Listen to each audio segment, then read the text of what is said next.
Hey everyone, welcome back again. Manchester United's journey to Porto was significantly delayed due to adverse weather conditions, delaying the club ahead of their Europa League clash with Vitor Bruno's side. Erik Ten Hag's team arrived in Portugal 3 hours behind schedule on Wednesday evening, disrupting their preparations for Thursday's Europa League game. Following Sunday's crushing 3-0 loss to Tottenham, the Reds are keen to bounce back, with manager Ten Hag under increasing scrutiny.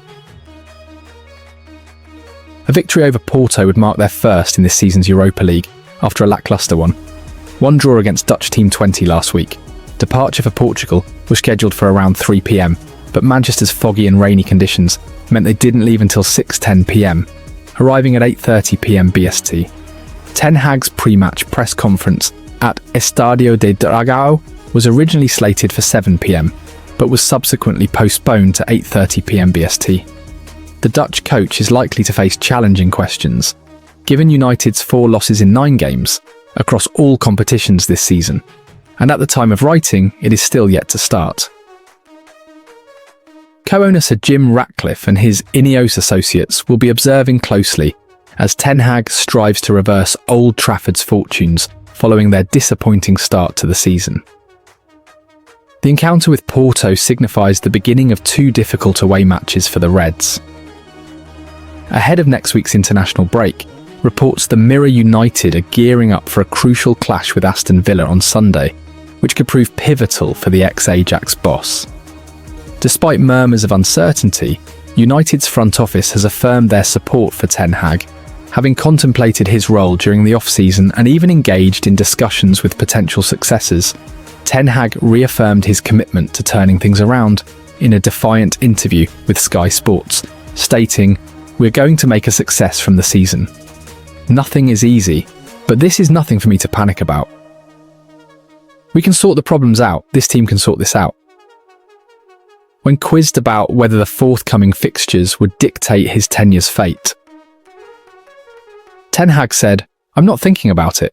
I'm not anxious. We created a togetherness in the summer with the ownership and the leadership.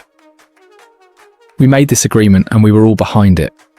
We know the strategy is to bring in young players in a transition period. They also know in May, in all my last 6 seasons, there were always trophies, and that is what we are aiming for."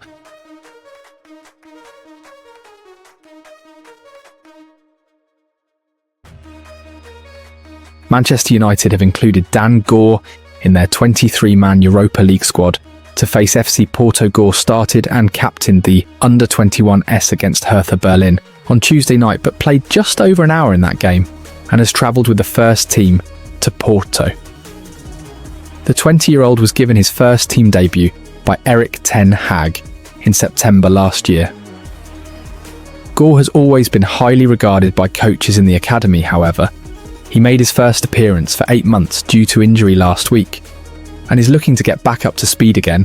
Kobbie Mainoo and Harry Maguire both took part in full training at Carrington on Wednesday and have also made the squad after overcoming their respective injury concerns. Mainoo looked to have tweaked his hamstring and was substituted just before half-time against Tottenham at the weekend, and his inclusion is a huge boost for United ahead of Porto. Although Maguire has lost his starting place to Matthijs de Ligt in the last few weeks, his presence in the squad is good news, and he will be available for selection in Portugal elsewhere. Mason Mount has not been included in the squad after coming off against Tottenham with a head injury. Club sources confirmed Mount did not suffer a concussion, but he hasn't been past fit enough to travel, and he will remain in Manchester as United Travel.Erik 10. Hag will take questions from journalists ahead of a huge few days for Manchester United. United were hammered 3-0 by Tottenham at the weekend, and Ten Hag is fighting for his future again. So the next 2 games against FC Porto and Aston Villa are set to be crucial. Ten Hag must secure positive results in both games to keep his job beyond the upcoming international break, but Porto away from home in the Europa League will be tricky. Porto are one of Portugal's finest sides and historically have a good record in European competition, which means United will be challenged at the Estadio do Dragão Stadium. The UEFA official said United were 3 minutes away. 5 minutes later, a United official said they were 15 minutes away. It is a comedy skit worthy of Leslie Nielsen. Ten Hag will speak at his pre-match press conference at 7 p.m. and will bring you updates from the United boss as he provides the latest team news and injury updates ahead of a huge game. Rather unsurprisingly, considering where the game will be played, Diogo Dalot is the player who has been selected to speak alongside Ten Hag at the press conference. Ten Hag is due to speak to journalists at 7 p.m. and will bring you updates from then. United flew to Porto at around 3:30 p.m. today. After training at Carrington, United staff are feeling positive about Tyrell Malacia's recent progress in his comeback from injury, and there's hope he could return to the matchday squad in the coming months. Malacia last played a competitive fixture for the Netherlands in the UEFA Nations League in June last year, but he had an operation just a month later on a knee injury. That surgery did not go as planned, and Malacia eventually underwent another operation on the issue, which meant he didn't make an appearance for United in the 2023-24 season. Malacia has been on a long road to recovery, but it's understood he is now closer to a return to action than ever before, and club staff are feeling positive about his recent progress. Malacia has been welcomed back into warm-ups in training at Carrington, and a source said the quick movements in the rondos will benefit him as he steps up his rehabilitation. In the last few weeks, Malacia has continued his individual programme, while the main group have prepared for matches, but he took part in the small-sided game on Wednesday. However, while Malacia is making positive strides, United will continue to be cautious with him as they ease him back into full-intensity training, and a source conceded they must be realistic about when he will be considered fit enough to play a competitive fixture again.